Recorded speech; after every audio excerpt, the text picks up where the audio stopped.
చిన్న కొండల మధ్య దాగి ఉన్న ఒక ప్రశాంతమైన ఊరది. పేరు పెద్దగా ఎవరికీ తెలీదు, కాని ఆ ఊరిలో నివసించే ప్రతి మనసులో మాత్రం ఎన్నో కథలు నిశ్శబ్దంగా శ్వాస తీసుకుంటూ ఉంటాయి. ఉదయాన్నే సూర్యుడు కొండల వెనకనుంచి తొంగిచూసే వేళ పక్షుల కలకలం, గాలిలో కలిసిపోయిన మట్టివాసన, ఈ మూడూ కలిసి ఆ ఊరికి ఒక ప్రత్యేకమైన ఆత్మనిచ్చేవి.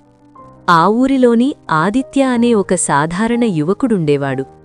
అతనికి పెద్దగా ఆస్తుపాస్తులు లేవు, చదువులో టాపర్ కాదు, ఎవరి దృష్టిలోనూ ప్రత్యేకమైనవాడు కాదు. కాని అతనిలో ఒక విచిత్రమైన గుణముండేది. అదేంటంటే ఎంత చిన్న ఆశ అయినా దాన్ని పెద్దగా నమ్మగలిగే మనసు. చిన్నప్పటినుంచి ఆదిత్య జీవితం చాలా సాధారణంగానే సాగింది. తండ్రి వ్యవసాయం చేసేవాడు, తల్లి చిన్న కుట్టుపనితో కుటుంబాన్ని నిలబెట్టేది. స్కూల్కి వెళ్లి వచ్చిన తర్వాత సాయంత్రం తండ్రితో పాటు పొలానికి వెళ్లడం ఆదిత్యకి అలవాటు. ఇతర పిల్లలు పెద్ద కలలు కనే వయస్సులో ఆదిత్య మాత్రం తన చుట్టూ ఉన్న జీవితాన్ని నిశ్శబ్దంగా గమనిస్తూ ఉండేవాడు. ఒకరోజు స్కూల్ నుంచి వస్తున్నప్పుడు రోడ్డు పక్కన ఉన్న ఒక పాత చెట్టు కింద ఒక వృద్ధుడు పిల్లలకు ఏదో చెబుతున్నాడు. ఆదిత్య ఆగి విన్నాడు. ఆ వృద్ధుడు చెప్పిన మాటలు అతని మనసులో లోతుగా దూరిపోయాయి. జీవితంలో మనం ఎక్కడ పుట్టామన్నది కాదు ముఖ్యం, మనమేం అయ్యామన్నదే ముఖ్యం. ఆ మాటలు అతని మనసులో గుండ్రంగా తిరుగుతూనే ఉన్నాయి. ఆ రోజునుంచి ఆదిత్య తనను తాను ప్రశ్నించుకున్నాడు, నేను ఎక్కడ నిలబడాలనుకుంటున్నాను? కాలం గడిచింది. ఆదిత్య చదువు పూర్తయింది. స్నేహితులు చాలామంది పట్టణాలకు వెళ్ళిపోయారు. ఉద్యోగాలు, డబ్బు, హడావిడి జీవితం. ఆదిత్య మాత్రం ఊర్లోనే ఉండిపోయాడు. కొంతమంది నవ్వారు, కొంతమంది జాలిగా చూశారు. ఇంత చదివి కూడా ఊర్లోనేనా? ఏమి సాధిస్తాడితను అని మాటలొచ్చాయి. కాని ఆదిత్య మనసు మాత్రం ప్రశాంతంగా ఉండేది. ఎందుకంటే అతనికి తనపై ఒక నమ్మకముండేది. నాకు సమయం కావాలి, కాని నేను ఆగను. అతను ఊరిలోని పిల్లలకు చదువు చెప్పడం మొదలుపెట్టాడు. మొదట్లో ఎవరూ పెద్దగా పట్టించుకోలేదు. పాత గుడి పక్కన ఉన్న ఒక చిన్న గది, అదే అతని పాఠశాల.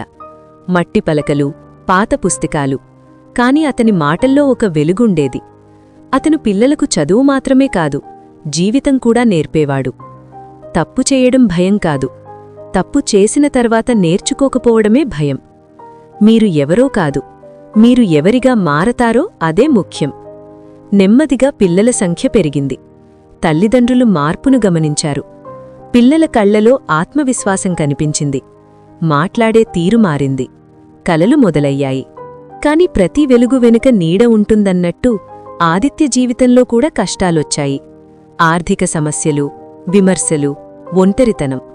కొన్ని రాత్రులు అతను ఆకాశాన్ని చూస్తూ ఒకటే ప్రశ్న వేసుకునేవాడు, నేను చేస్తున్నది నిజంగా సరైనదేనా? అప్పుడతనికి ఆ వృద్ధుడి మాట గుర్తొచ్చేది, నువ్వు నిలబడే స్థలం నువ్వే ఎంచుకోవాలి. ఆ మాటే అతనికి మళ్లీ శక్తిచ్చేది. మరుసటి రోజు అదే చిరునవ్వుతో మళ్లీ పిల్లల ముందు నిలబడేవాడు. సంవత్సరాలు గడిచాయి. ఆ చిన్న ఊరిలోని పిల్లలు పట్టణాల్లో చదువుకున్నారు, ఉద్యోగాలు పొందారు. కొంతమంది తిరిగి ఊరికి వచ్చి సేవ చేయడం మొదలుపెట్టారు. ఊరు మారింది, ఆలోచనలు మారాయి. ఒకరోజు అదే పాత చెట్టు కింద ఇప్పుడు పెద్దవాళ్లైన ఆ పిల్లలు తమ పిల్లలకు కథలు చెబుతున్నారు. మధ్యలో ఆదిత్య నిశ్శబ్దంగా కూర్చున్నాడు. ఒక చిన్న పిల్లాడడిగాడు, అంకుల్, మీరెవరు?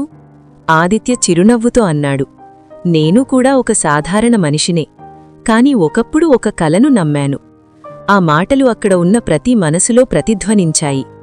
ఎందుకంటే వాళ్లందరికీ తెలుసు, ప్రపంచాన్ని మార్చడానికి పెద్ద శక్తి అవసరం లేదు.